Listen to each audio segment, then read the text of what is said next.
Welcome to City Water, Light and Power's Stevenson Drive Plant Complex.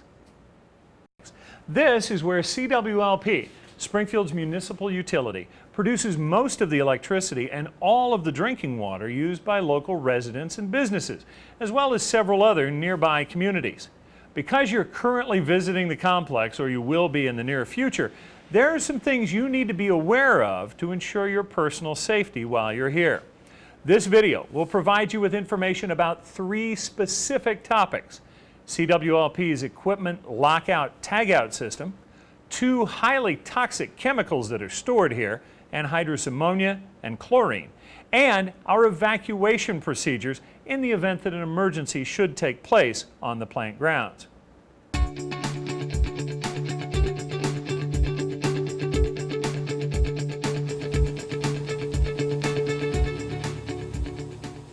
There are times when equipment on CWLP's plant grounds must be temporarily placed out of service so that work can safely be performed on it or other nearby or associated equipment.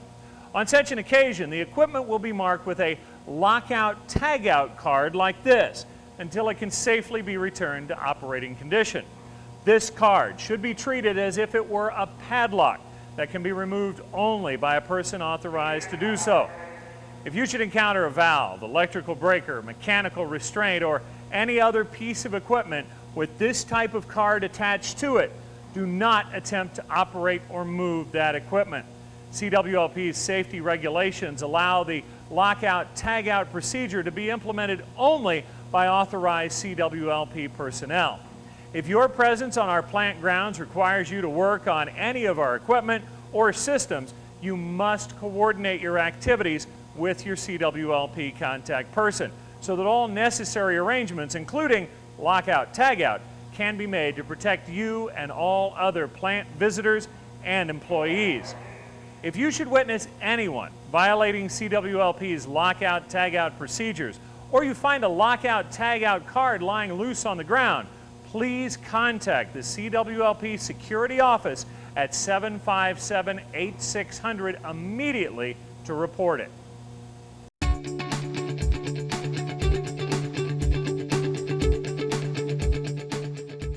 Running fossil fuel-powered generating plants and producing purified water requires the use of certain chemicals that, if released into the atmosphere, could pose a threat to humans and animals in the area. The chemicals that pose the greatest concern at CWLP are anhydrous ammonia and chlorine. Due to the large quantities of anhydrous ammonia and chlorine that are present on CWLP's plant grounds, CWLP is covered by OSHA's Process Safety Management Standard and EPA's Risk Management Program. The major objective of the PSM and the RMP is to establish a systematic and proactive plan to prevent the unwanted release of hazardous chemicals and enable plant personnel and visitors to respond appropriately in case an accidental release should occur. This plan involves ensuring that you and every person working on or visiting the plant grounds are aware of the properties of anhydrous ammonia and chlorine, know about the potential hazards they pose, and are thoroughly familiar with your responsibilities should a chemical leak occur while you're on plant grounds.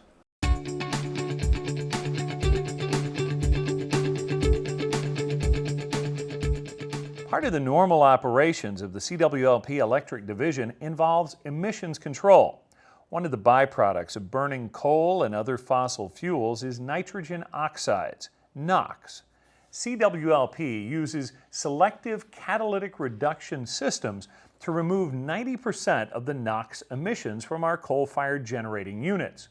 One of the key ingredients of our SCR systems is anhydrous ammonia, a chemical compound with unique qualities that require it to be stored and handled with special care and attention to safety. CWLP receives its anhydrous ammonia in liquid form. It's stored in 2 storage tanks located southwest of the Dolman Power Station. From the storage tanks, the liquid ammonia is pumped to nearby vaporizers where it's heated and turned into a gas before being piped to the SCR reactor. CWLP uses redundant safety equipment and procedures to protect the ammonia systems. These include air monitors and a water fogging system. If the air monitors detect higher than permissible levels of ammonia, alarms will sound both locally and in the Dolman control rooms, and the water fogging system will be activated. Because anhydrous ammonia readily combines with water, the water fogging system will absorb any liquid or vapor that might unexpectedly leak. One thing you should know about ammonia is that it quickly vaporizes when exposed to air, forming a fog-like cloud. It takes only a very small release of liquid ammonia to create a substantial-sized vapor cloud. Anhydrous ammonia poses various health hazards. In a liquid state, it's very cold and can cause thermal burns similar to frostbite. The most notable health problems caused by vapor or gaseous ammonia are eye and upper respiratory tract irritation. Stinging eyes and an objectionable odor can serve as an early warning signal that an ammonia leak has occurred, often giving people in the area the opportunity to escape before being exposed to dangerous levels. If you should witness an ammonia leak or see a vapor cloud while on the plant grounds, it's your responsibility to notify CWLP personnel or call the CWLP security office at 757-8600. This number can be found on the Site Awareness Training Confirmation card you will be issued after completing this training program. If you are a regular or long-term visitor to our plant site, you might want to program this number into your cell phone for even quicker reference. If an ammonia leak should occur, you want to make sure to stay away from the contaminated area. That means getting out of the path of the cloud. In this video, you can see that many of the people attempting to escape an ammonia leak ended up placing themselves directly in harm's way and being overtaken by the cloud. To protect yourself in the event of an ammonia leak, move crosswind as quickly as possible to distance yourself from the cloud. Then, when it is safe to do so, move upwind, either to leave the plant grounds or to proceed to your designated assembly area. The specific action you're to take regarding leaving the plant grounds or reporting to a designated assembly area will be covered shortly when we talk about evacuation procedures.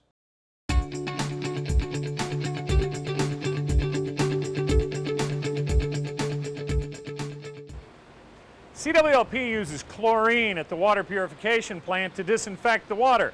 Chlorine is the most widely used disinfectant for drinking water and has been used safely for nearly 100 years. Liquid chlorine is drawn from one of these storage cylinders to our chlorine evaporator, where the liquid is heated and then converted to a gas. To minimize the potential for leaks, we next reduce the pressure of the gas to form a vacuum. This allows the chlorine to be accurately and safely fed into the plant water flow to begin the disinfection process. CWLP's chlorine system has numerous embedded safety and maintenance features that reduce the risk associated with chlorine. These include a leak detection system in the storage area and evaporator room, liquid expansion chambers, and a preventive maintenance program. In addition, plant personnel and others are required to pre-plan all work activities on the chlorine system with their CWLP contact person. Chlorine poses health hazards similar to those of anhydrous ammonia. Liquid chlorine can be very cold and cause thermal burns similar to frostbite. When it comes into contact with air, liquid chlorine will quickly vaporize, forming a greenish-yellow cloud. Because chlorine gas is denser than air, gaseous releases will accumulate in low places. The most notable health problem for people coming into contact with the gas is upper respiratory tract irritation. Like ammonia, chlorine has properties that will often serve as an early warning signal of a leak, allowing for the timely evacuation of a contaminated area. Escaping chlorine will smell like household bleach or like a chlorine-treated swimming pool. Before levels of the gas reach dangerous levels, you'll be able to smell its distinct odor, and you'll experience nasal irritation and coughing. If you should witness a chlorine leak or see a vapor cloud while on the plant grounds, it's your responsibility to notify CWLP personnel or call the CWLP security office at 757-8600. Remember, this telephone number is on the Site Awareness Training Confirmation card you will receive after you have completed this training program. If a leak should occur, stay away from the contamination zone. Move crosswind to distance yourself from the leak. Then upwind, either to leave the plant grounds or to proceed to your designated assembly area. The specific action you're to take regarding leaving the plant grounds or report to a designated assembly area will be covered next.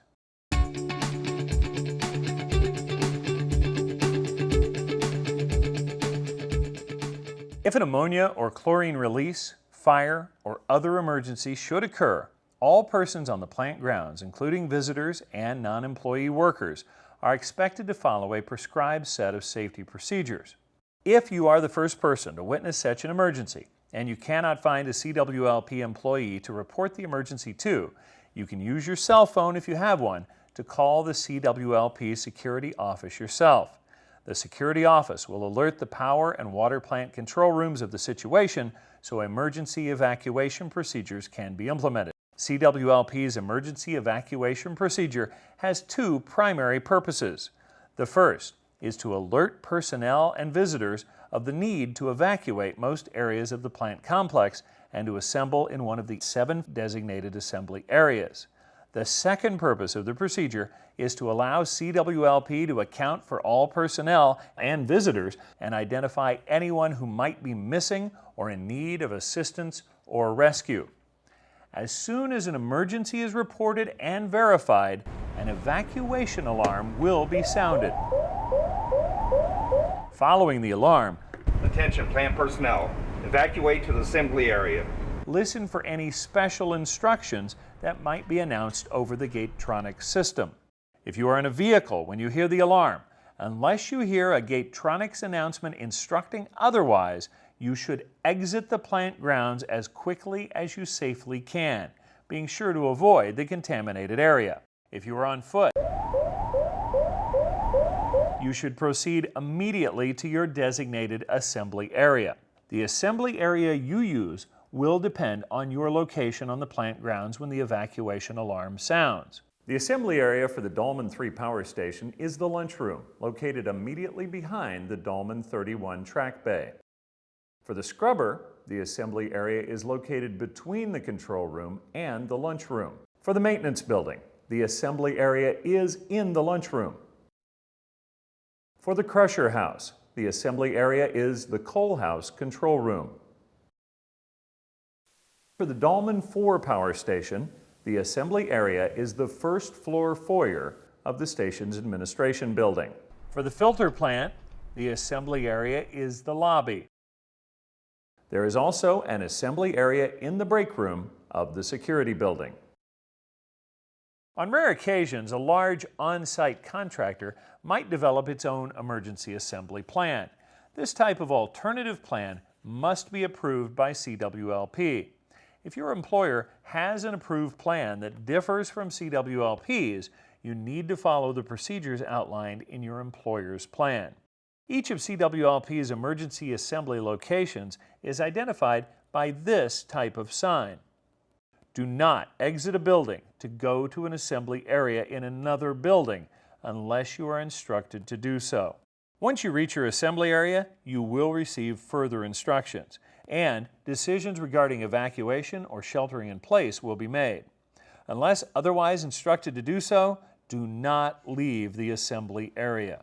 If you are instructed to leave your assembly area, and if there is a concern about the presence of a hazardous airborne chemical, you will be issued an emergency respirator and a pair of eye goggles. The specific type of respirator you're issued will depend on the type of chemical release that has occurred. A respirator with a green label on the side of the cartridge is intended for use during an ammonia release. One with a white label on the cartridge is to be used during a chlorine release. The respirator should provide you sufficient time to escape the danger zone without inhaling the harmful substance. However, in order to provide maximum protection, the respirator must be used properly. First, remove the respirator from the sealed bag and unwind the neck strap.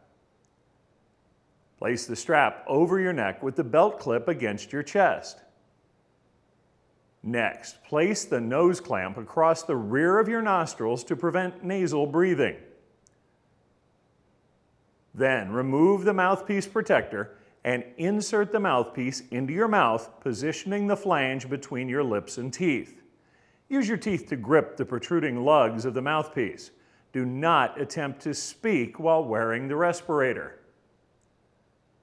Finally, put on the eye goggles and make sure they create as tight a seal as possible around your eyes. As soon as your respirator and goggles are in place, leave the assembly area and move to your vehicle as quickly as possible. Proceed safely to the off-site assembly location designated by your incident commander. When you reach this safe area, dispose of the respirator and goggles in the general trash. The respirators are single-use and may not be reused. Well, we hope the information provided in this video has helped you to better understand some of the potential hazards that exist on our Stevenson Drive plant grounds and what your responsibilities are regarding those hazards, particularly if a chemical release should occur. Remember, as a visitor to the CWLP plant complex, it's your responsibility to know what you need to do before attempting to operate or work on or around any piece of CWLP equipment. What it means when you see this red and white lockout tagout card on a piece of equipment, what the warning signs of both an anhydrous ammonia and chlorine release are,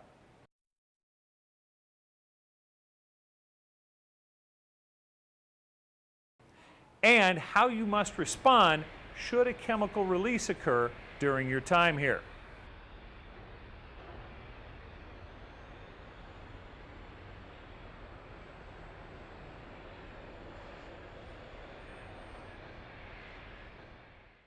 If you have any questions or you'd like more information about what we've discussed here today, please don't hesitate to contact CWLP's Environmental Health and Safety Office at 757-8610.